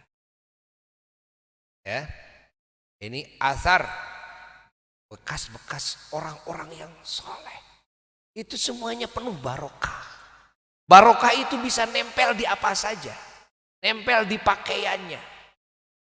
Asal usul keberkahan itu, kan, adalah daripada keimanan dan ketakwaan, ilmu, amal saleh, akhlakul karimah, kan? Ingat, dari kalimat thayyibah. Nah, air keberkahan ini. Tapi keberkahan itu bisa nempel di apa saja, Maka kita lihat dalam hadis sahih Muslim, Masya Allah, hadis sahih Muslim itu. Dulu di zaman Rasulullah Sallallahu Alaihi Wasallam, Rasulullah sudah wafat, jubah Rasulullah Sallallahu Alaihi Wasallam disimpan. Di siapa? Di Siti Asma. Siti Asma itu siapa? Siti Asma itu saudarinya Siti Aisyah radhiyallahu taala anha. Siti Asma binti Sayyidina Abu Bakar As-Siddiq radhiyallahu taala. Itu jubah Rasul. Kalau ada sahabat yang sakit, dipinjam dari Siti Asma. Lalu direndam itu jubah itu, airnya diminum, airnya dimandikan, sembuh itu, kan? Sahabat-sahabat di zaman Nabi itu, subhanallah, kan? Masya Allah, ingin sembuh aja begitu, minjem jubahnya Rasulullah Sallallahu Alaihi Wasallam. Kalau rambut Rasul udah jelas.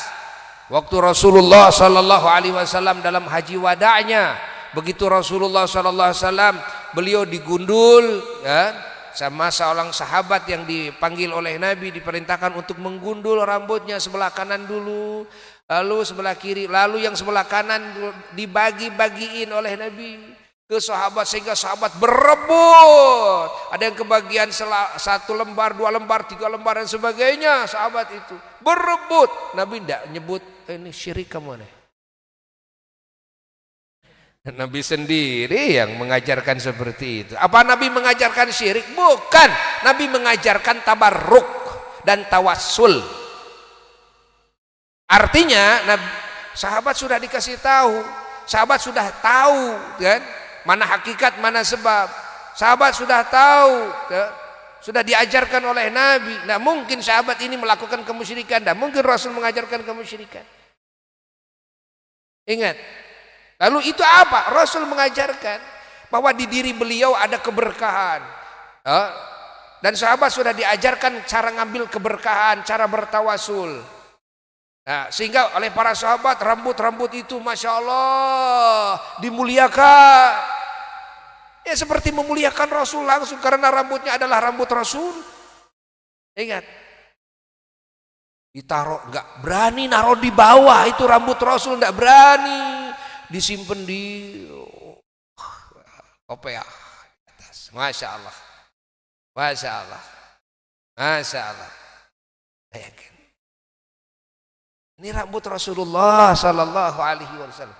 Sehingga Sayyidina Khalid bin Walid radhiyallahu taala anhu, panglima perang beliau, tidak pernah kalah dalam peperangan ya. Di satu waktu beliau perang ya, jatuh kopiah beliau ya. Ini topinya jatuh, begitu jatuh loncat dari kuda ya, sambil nahan serangan musuh ya, panah, tombak, pedang, sambil maksudnya mau ngambil apa? Itu kopiah. Ini kan panglima perang. Loh, kopiah-kopiah saja gitu kan, ceroboh ini. Ceroboh. Yang lain lihat ceroboh, sudah tuh pakai lagi, naik lagi kuda, langsung perang lagi. Menang perangnya. Beres perang, kumpul di sidang itu Sayyidina Khalid bin Walid. Di sidang. Kenapa? Apa harganya kopiah? Sampai berani mati hanya bela kopiah.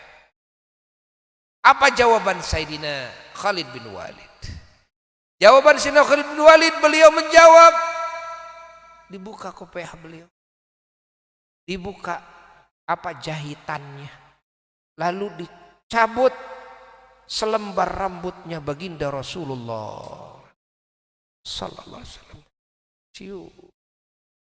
Dan Khalid bin Walid, dan dirinya saja tidak berharga kok, nyawanya tidak berharga kok.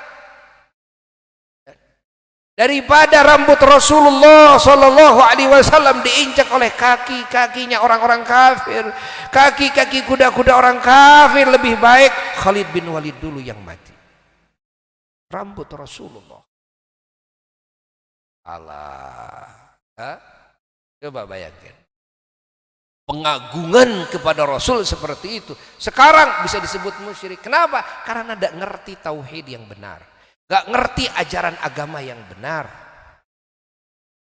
Bikin buku disebutnya benteng tauhid, padahal bukan benteng tauhid itu.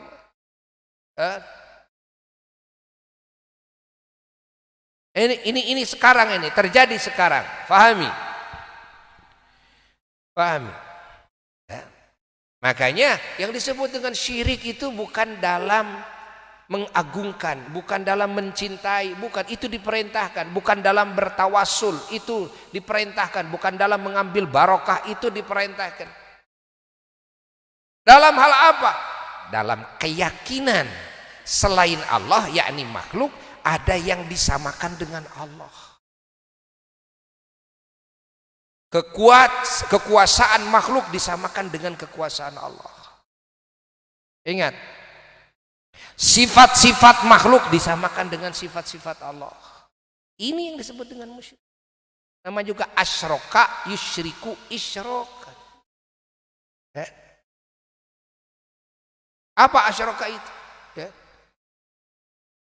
Menjadikan ini makhluk ini syirkan lillah, ini jadi sama dengan Allah. Syarikan lahu, ini sama dengan Allah. Nah, itu yang tidak boleh. Jadi minta tolong bebas. Ingat, menggarap faktor penyebab bebas. Yang harus dibedakan apa? Hakikat dan sebab. Apa yang harus membedakan? Hati. Paham tidak? Kepada Allah adalah hakikat, selain Allah hanyalah faktor penyebab. Udah, wis, jalan. Bebas kamu. Allah. Mau minta tolong sama siapa saja bebas. Mau minta tolong kepada yang hidup, mau minta tolong kepada yang sudah mati, mau minta tolong kepada binatang sekalipun, silakan. Mau minta tolong sama angin juga. Itu yang menyanyikan lagu itu kan minta tolong sama angin. Oh angin, sampaikanlah salamku. Benar enggak? Benar enggak? Ada yang minta tolong sama bulan. Oh bulan, gitu kan. Macam-macam. Silakan mau minta tolong sama apapun silakan. Selama tidak meyakini bahwa itu yang namanya makhluk sama dengan Allah. Selama tidak meyakini begitu. Tidak syirik, tidak syirik. Ya, makanya ketika ada yang mengatakan bahwa kalau minta tolong kepada yang sudah mati, kepada wali, itu syirik, itu musyrik katanya, kan? Buya katakan sama orang seperti itu.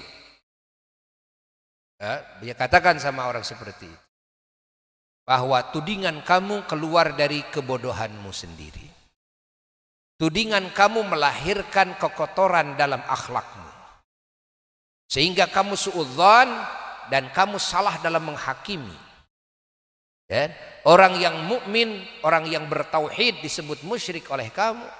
Gara-gara orang yang bertauhid itu minta tolong kepada wali yang sudah meninggal atau nabi yang sudah meninggal atau ulama yang sudah meninggal. Maka penghakiman kamu kepadanya, ingat, itu penghakiman yang salah. Ini lahir dari kebodohanmu sendiri. Lahir dari kesesatanmu sendiri. Justru kamu yang bodoh. Kamu yang tersesat ya, dalam ajaranmu. Ingat. Lalu bertanya,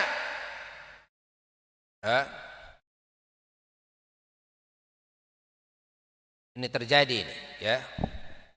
Ini terjadi. Buya udah beberapa kali diskusi dengan orang-orang yang punya pendapat seperti itu. Atau diskusi di hadapan Ka'bah, ya. Di Masjidil Haram. Diskusi juga di Masjid Nabawi. Pernah diskusi juga. Diskusi juga pernah di Jeddah dulu, ya. Pernah diskusi. Lalu kenapa itu disebut syirik? Apakah karena sisi minta tolong kepada selain Allah? Atau dari sisi lain?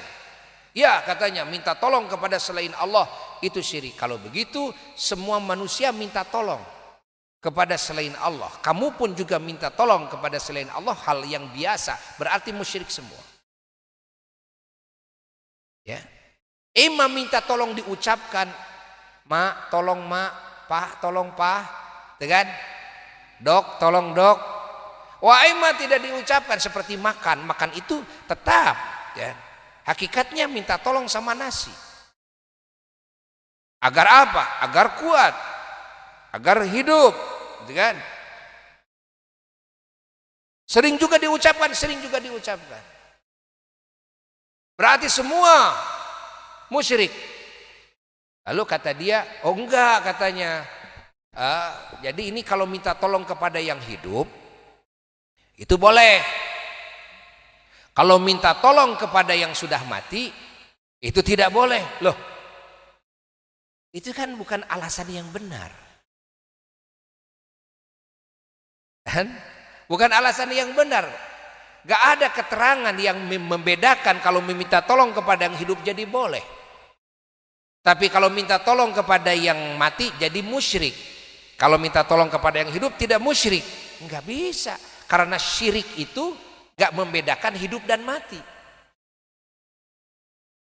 Ingat, syirik itu gak bisa dibedakan dengan hidup dan mati. Kalau kita meyakini yang hidup ini punya kekuasaan yang sama seperti Allah, itu berarti tidak musyrik. Begitu. Karena gara-gara hidup. Tidak juga. Gak ada keterangan yang membedakan mana antara yang hidup dengan yang mati. Bahkan kamu sendiri yang meyakini kalau minta tolong kepada yang hidup tidak musyrik, jadi kamu musyrik.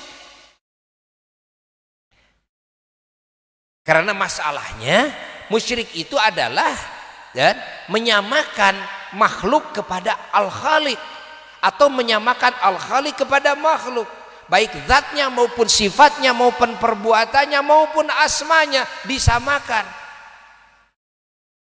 baik kepada yang hidup maupun kepada yang mati, baik kepada manusia maupun kepada binatang maupun kepada tumbuh-tumbuhan, kepada apapun namanya makhluk Allah, lalu disamakan dengan Allah. Itulah hakikat syirik. Jadi kalau gitu kamu musyrik. Karena kamu meyakini yang hidup bisa nolong, yang hidup bisa memberikan manfaat. Kan? Benar enggak? Makanya kamu membolehkan minta tolong kepada yang hidup. Dia menjawab, oh tidak katanya. Saya minta tolong kepada yang hidup itu karena saya hanya menganggap bahwa itu faktor penyebab. Wasilah, iya. Kan? Lalu kalau orang minta tolong kepada yang sudah mati dengan catatan dia menganggap itu hanyalah faktor penyebab, apakah menurut kamu musyrik atau tidak?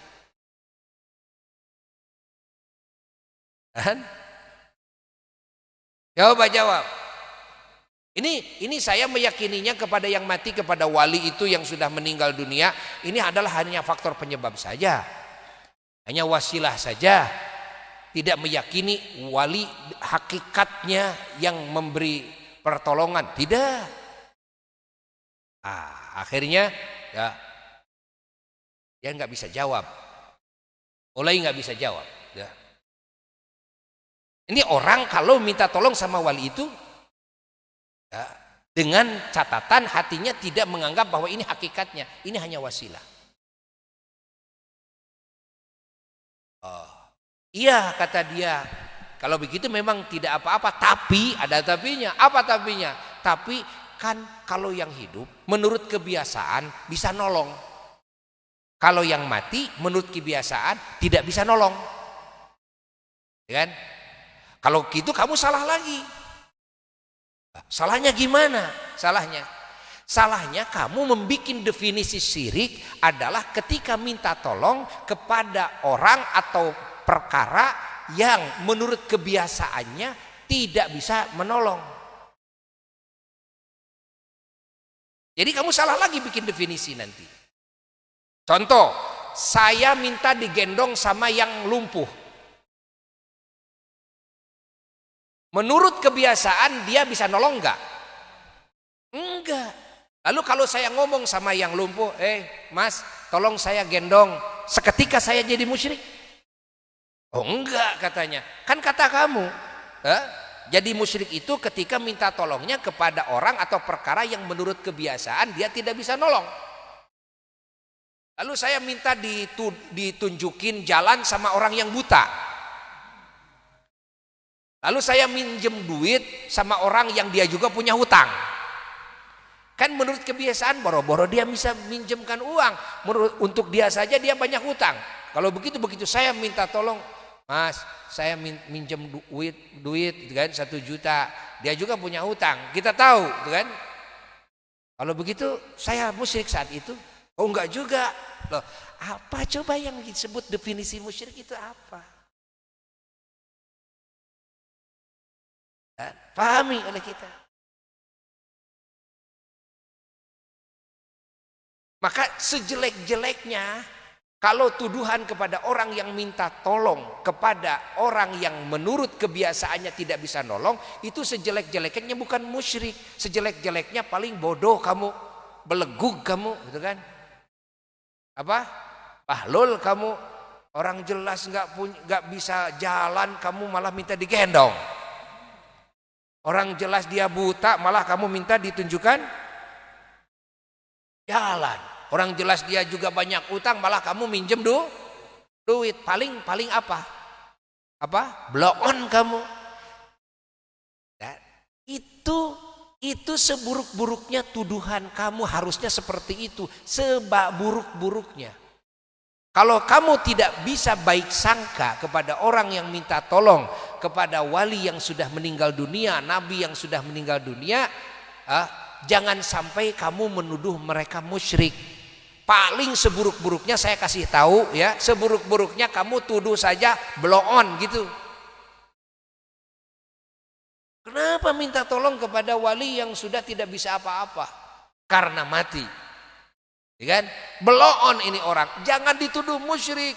Musyrik itu berbahaya, tuduhan yang berbahaya itu. Ingat, kamu menyebut seseorang musyrik harus jelas-jelas kemusyrikannya bawahan, kekufurannya bawahan yang jelas-jelas. Sudah tidak ada lagi takwil, ya, tidak ada lagi prediksi-prediksi yang lain bahwa ini mungkin saja dia itu tidak musyrik karena mungkin kesini tujuannya. Kalau kamu tidak bisa baik sangka, coba ya, seburuk-buruknya sangkaan kamu kepada orang yang minta tolong kepada selain Allah yang sudah mati, tuduhlah apa? Blow on. Kalau kamu tidak baik sangka, tidak bisa baik sangka. Tapi saya menasehati kamu agar kamu itu baik sangka. Loh, kenapa baik sangka? Karena mereka orang-orang yang beriman dan kita orang-orang yang beriman dikasih ajaran oleh Allah dan Rasulullah Sallallahu alaihi wasallam. Dikasih ajaran apa? Dikasih ajaran bahwasanya orang yang sudah mati itu ya, masih tetap bisa mendoakan. Orang yang sudah mati itu, ingat, kalau waktu hidupnya dia wali, punya karomah, doanya mustajab, maka tidak ada keterangan kalau sudah mati diputus ijabahnya, dihilangkan karomahnya, dicopot dari kewaliannya. Catat, orang yang di dunianya sudah mustajab doanya, sudah menjadi waliullah, sudah dikasih karomah oleh Allah, ingat, ma'rifat kepada Allah, apakah kalau sudah mati dicopot itu semua kedudukannya? Tidak. Kalau tidak dicopot berarti dia bisa mendoakan dan dia bisa dikabulkan doanya, bisa dikabulkan. Lalu kita diajarkan oleh Allah dan Rasul bahwa kita dikasih tahu orang yang meninggal dunia itu mendengar kepada apa yang ada di dunia, mendengar kepada orang yang jarah. Dengar. Lalu ke posisinya wali, dekat sama Allah, dikabulkan doanya oleh Allah. Ya, dikabulkan doanya oleh Allah. Lalu mereka mendengar. Pahami? Jadi mereka yang minta tolong kepada selain Allah, kepada wali yang sudah meninggal dunia, mereka itu tidak salah. Karena dalam ajaran Islam mereka datang kepada orang yang dengar. Mereka minta tolong kepada orang yang doanya mustajab. Dan dia yang minta tolong, hatinya tidak meyakini bahwa itu adalah punya kekuasaan seperti Allah. Ingat, hatinya meyakini bahwa itu hanyalah faktor penyebab, hanyalah wasilah. Dan wali Allah pun juga, ingat, tidak akan merasa bahwa dirinya punya kekuasaan yang sama dengan kekuasaan Allah. Pasti wali Allah itu akan minta kepada siapa? Minta kepada Allah. Kalau kalian minta doa kepada Buya tolong doakan saya, kan? Atau tanpa begitu, Buya tolong saya banyak hutang.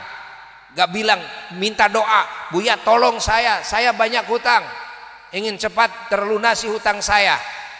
sangka kalian apakah Buya ini Tuhan? Sangka kalian apakah Buya ini punya kekuasaan seperti kekuasaan Allah? Pasti sangkaan kalian bahwa Buya ini dan akan berdoa kepada siapa? Kepada Allah. Dan Buya juga sama. Pasti doa juga berdoa kepada Allah. Paham? Hayati. Ketika kita dalam salawat, ya Rasulullah, agisni, gitu kan? Ya Rasulullah, salatu wassalamu alaika ya sayyidi ya Rasulullah, khudh bi yadi qalat hilati adrikni. Ya Rasulullah, agisni, gitu kan? Ya Rasulullah, agisni. Ya Rasulullah, tolonglah saya. Ya Rasulullah, tolonglah saya. Kita minta pertolongan kepada Rasulullah sallallahu alaihi wasallam. Rasulullah bukan Tuhan, Rasulullah sudah wafat. Ya, betul. Tapi ketika kita meyakini bahwa hakikatnya adalah Allah, Rasulullah adalah wasilah, dan kita baik sangka bahwa Rasul adalah orang yang diijabah doanya oleh Allah, Rasul yang punya mukjizat dan diijabahnya oleh Allah tidak akan putus karena sudah wafat, kan? Dan Rasulullah tahu kepada kita, Rasulullah dengar kepada kita, maka kita tidak salah minta tolong kepada Rasulullah selama akidahnya seperti itu. You understand? Saya mah nggak akan melakukan seperti itu, saya mah nggak akan minta tolong, itu mah urusan kamu. Gak tawasul boleh, langsung kepada Allah boleh. Cuma yang akan Buya benahi bukan itu, justru adalah kesesatan kamu sendiri, kekotoran akhlakmu sendiri, hatimu sendiri, suudzon, terus kebodohan kamu sendiri di dalam menentukan definisi syirik. Kamu ini yang mau dibenahi itunya, bukan Buya mau ngajak kamu bertawasul, tidak.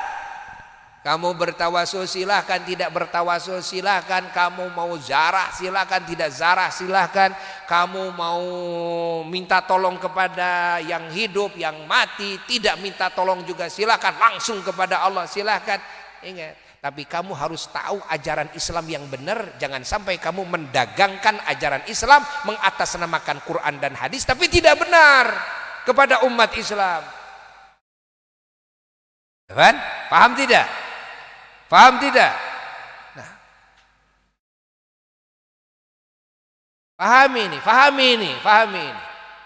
Apa yang Buya jelaskan ini. Ini dasarnya Quran dan hadis, dan ini sudah menjadi pegangan semua ahli sunnah wal jamaah di muka bumi ini.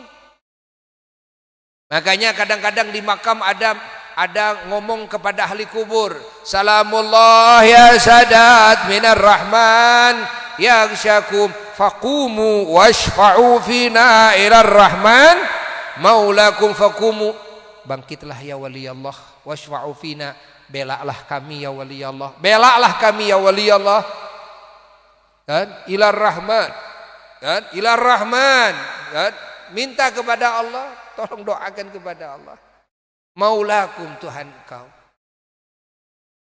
ya Rasulullah isfa' lana, ya Rasulullah belalah kami ya Rasulullah, silakan. Masya Allah. Lalu ketika Buya membacakan ya akramal khalqi mali man aludhu bihi siwaka inda hululil hadithil amimi wala yadhiqa Rasulullah jahu kabi idhil karimu tajalla bismi muntakimi.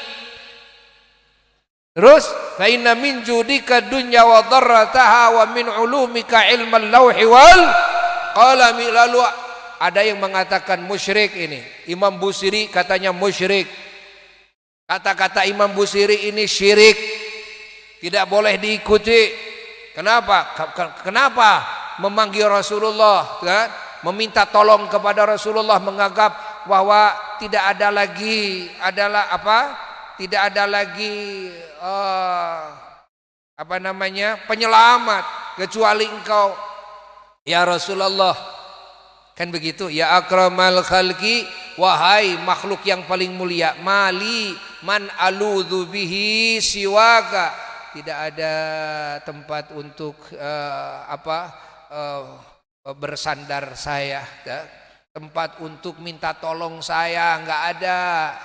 Siwaka, kecuali engkau ya Rasulullah, inda hululil haditsil amimi, ketika musibah menimpa saya. Ketika musibah yang besar menimpa saya, ketika bencana menimpa saya, enggak ada ya Rasulullah, kecuali engkau ya Rasulullah. Tempat yang bisa menyelamatkan kami, tempat mengadu kami ya Rasulullah. Musyrik. Buya jelaskan dengan keterangan hadis sahih, bahkan hadis ini mutawatir, bahwa nanti pada hari kiamat,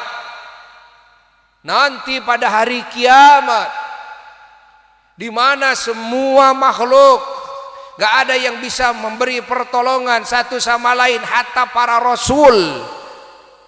Ya, ingat, dibiarkan manusia, bangsa jin, bangsa setan semuanya di satu tempat yang namanya mahsyar. Di atas satu kaki ada 1000 kaki, bahkan ribuan kaki dalam riwayat lain. Tidak pakai pakaian, ingat, tidak ada tempat bernaung, tanah yang seperti perak. Dan matahari 7 di atas kepala, kira-kira 1 mil jaraknya. Manusia terbakar dengan matahari. Manusia ada yang tenggelam di keringatnya. Manusia ada yang tergenang, terendam dengan keringatnya. Sebatas mata kaki, sebatas lutut, sebatas pusernya, sampai telinganya, sampai tenggelam. Manusia kelaparan, manusia juga kehausan, nggak ada air, nggak ada makanan, nggak ada apa-apa. Masya Allah, dibiarkan oleh Allah bukan sehari 2 hari, tapi beribu-ribu tahun. Tidak diproses, manusia tidak diproses, jin tidak diproses, semuanya, setan tidak diproses oleh Allah. Ini mau diapakan, ini harus bagaimana, enggak. Allah Ta'ala tidak menurunkan wahyu kepada satupun malaikat, kepada seorang pun Nabi dan Rasul. Ingat, sementara orang-orang hamba-hamba Allah yang selamat oleh Allah dipisahkan tempatnya dengan penuh kebahagiaan. Para Rasul di tempatnya, malaikat di tempatnya. Tapi ini yang tersiksa sangat banyak sekali. Ini harus diapakan, semuanya tidak tahu. Ini akan diapakan, ini tidak tahu kan? Ini mau bagaimana tidak tahu, dibiarkan beribu-ribu tahun. Adalah sekelompok orang, kita nggak tahu siapa mereka, yang sengaja mereka itu mencari Rasul ya, untuk apa? Meminta pertolongan. Ini makhluk harus diapakan, harus dibagaimanakan, meminta pertolongan agar datang langsung tindakan dari Allah. Harus diproses ini semuanya ya, agar cepat ahli surga ke surga, ahli neraka ke neraka ya. Lalu pertama datanglah kepada Nabi Adam alaihissalatu wassalam. Begitu datang kepada Nabi Adam, ternyata 1000 tahun Nabi Adam baru ketemu. Sudah capek-capek cari Nabi Adam 1000 tahun. Lalu apa kata Nabi Adam? Nafsi, nafsi. Nafsi, nafsi. Nabi Adam gak bisa memberikan pertolongan. Coba kata Nabi Adam ke sana, ke Nabi Idris. Terus Nabi Idris, terus ke Nabi, sampai beberapa Nabi, ke Nabi Musa sama begitu. Itu dari Rasul ke Rasul 1000 tahun ketemunya. Sampai Nabi Musa, Nabi Nuh, Nabi Isa, Nabi Ibrahim semuanya ya. Itu sampai Nabi Isa, kata Nabi Isa nafsi-nafsi, tapi Nabi Isa memberikan isyarat. Saya memberikan isyarat kepada kalian, kalau koper, kita punya barang di dalam koper tersebut dan kopernya dikunci, bisakah kita ngambil barang dari dalam koper itu? Kata orang-orang yang minta tolong ini enggak bisa. Kata Nabi Isa alaihissalatu wassalam, kuncinya adalah Kangjeng Nabi Muhammad. Cari Nabi Muhammad, carilah Rasulullah sallallahu alaihi wasallam. Ketemu Rasulullah sallallahu alaihi wasallam. Begitu ketemu Rasulullah sallallahu alaihi wasallam, meminta pertolongan, apa jawaban Nabi? Jawaban Nabi beda dengan semua jawaban seluruh Rasul yang didatangi. Apa kata Nabi? Analaha, analaha, aku bagiannya. Sama aku, analaha, langsung sujud Rasulullah sallallahu alaihi wasallam. Begitu sujud Rasulullah, langsung ada wahyu dari Allah yang pertama. Lalu Rasulullah disuruh bangkit dari sujudnya dan Rasulullah oleh Allah Ta'ala diperintahkan agar meminta dan Allah menjanjikan akan memberinya, ya. Dan Rasulullah diperintahkan oleh Allah Subhanahu Wa Ta'ala, Masya Allah, untuk memberikan pertolongan, ya. Siapa yang diberikan kedudukan saat itu? Manusia pertama, makhluk pertama yang dikasih kedudukan bisa menolong Rasulullah. Yang lain dikasih enggak? Para rasul lain dikasih enggak? Enggak dikasih. Jadi di hari kiamat itu adakah rasul, adakah malaikat, adakah jin, adakah setan, adakah manusia yang bisa memberikan pertolongan selain Rasulullah? Ada enggak? Ada enggak? Adakah sandaran orang-orang saat itu untuk bisa memberikan pertolongan kepada semua makhluk saat itu selain Rasulullah? Ada enggak? Jadi itu siapa, Imam Busiri benar apa salah ngomongnya? Benar. Karena Imam Busiri mengatakan nanti pada hari kiamat, yang dimaksud oleh Imam Busiri nanti hari kiamat enggak ada yang bisa memberikan pertolongan kecuali Rasulullah. Kecuali Rasulullah sallallahu alaihi wasallam. Di mana Rasulullah dipinta pertolongannya? Di akhirat. Di mana Rasulullah dipinta pertolongannya sekali lagi? Apakah Rasulullah sudah wafat? Rasulullah sudah wafat? Ya sudah, namanya juga di akhirat. Loh, di sini nggak boleh minta tolong kepada yang sudah mati. Nanti di sana mintanya juga kepada yang sudah mati. Yang mintanya juga yang sudah mati. Mau disebut musyrik? Yang dipintanya sudah mati, yang memintanya juga sudah mati. Loh, jadi itu enggak musyrik. Kalau di sini kalau minta kepada yang sudah mati musyrik. Kalau di sana yang minta kepada Rasulullah, Rasulullahnya sudah wafat. Ya sudahlah, itu kan namanya juga di akhirat. Lalu yang minta tolongnya sudah wafat. Itu hadisnya sahih enggak? Sahih. Itu hadisnya mutawatir enggak? Mutawatir, melebihi sahih. Mutawatir. Pahami oleh kita. Paham tidak? Jelas tidak? Jelas ini, jelas tidak? Nah, gitu. Makanya kalau ngaji tauhid harus benar. Banyak yang membahas tauhid dianya juga nggak ngerti. Bahas tauhid dianya nggak ngerti. Qur'annya hafal, hadisnya hafal, tapi dia nggak ngerti, gitu kan? Akhirnya menganggap yang lain musyrik. Nah, inna lillah wa inna ilaihi raji'un. Nah, lihat jam berapa sekarang maghrib? Siapkan korma. Ya, sok ambil, bagi-bagi gen. Udah maghrib belum? Hah? Belum, bener. Maghrib.